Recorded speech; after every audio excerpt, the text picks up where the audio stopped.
પાટણમાં વરસેલા અવિરત વરસાદ પછી તારાજી સર્જાઈ છે। ભારે વરસાદથી જિલ્લાના ખેતરો બેટમાં ફેરવાયા છે।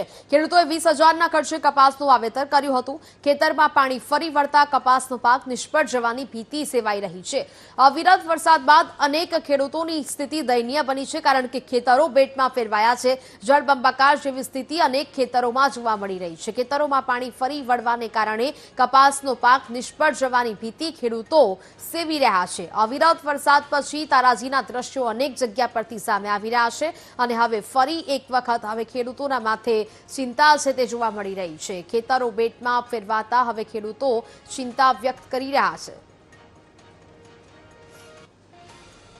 પાટણ જિલ્લાની અંદર જે રીતે મેઘરાજા મન મૂકીને વરસ્યા છે, એટલે કે જે જગતનો તાજ છે તે કાગડોળે મેઘરાજાની રાહ જોઈ બેઠો હતો, પરંતુ અનરાધાર વરસેલા વરસાદે ક્યાંક તારાજી સર્જ્યું હોય તે રીતના દ્રશ્યો સમગ્ર જિલ્લાની અંદર જોવા મળી રહ્યા છે। દ્રશ્યો બતાવવા માંગીશ કે આ ખેડૂતોના ખેતરોના જે દ્રશ્યો છે, જ્યાં ગાડી મોટા મોટા ખર્ચા કરીને જે ખેડૂતો દ્વારા કપાસના પાકનું વાવેતર કરવામાં આવ્યું હતું, આ જ કપાસના પાકની અંદર જે અનરાધાર વરસાદ વરસ્યો છે તેને લઈને જે કપાસનું વાવેતર કર્યું હતું, આ તમામ જે પાક છે તે અત્યારે પાણીની અંદર ગળકાવ થઈ ગયો છે અને જે કપાસનું વાવેતર છે તેની અંદર પાણી ફરી વળવાના કારણે આ જે કપાસનું જે વાવેતર છે તેના મૂળિયા હવે બળી જશે। એટલે કે જે વાવેતર કરેલો તમામ પાક છે તે હવે નિષ્ફળ જશે। એક બાજુ જગતનો તાત એટલે કે ખેડૂત જે રીતે કાગડોળે મેઘરાજાની રાહ જોઈ બેઠો હતો, પરંતુ અનરાધાર વરસેલા વરસાદે હવે તારાજીના દ્રશ્યો સર્જ્યા છે, કારણ કે જે રીતે અનરાધાર પાટણ જિલ્લાની અંદર વરસાદ વરસ્યો છે અને આ જ વરસાદ વરસવાની સાથે જ હવે આ વરસાદ ક્યાંક ખેડૂતો માટે કહેર બનીને વરસ્યો એ રીતના દ્રશ્યો સમગ્ર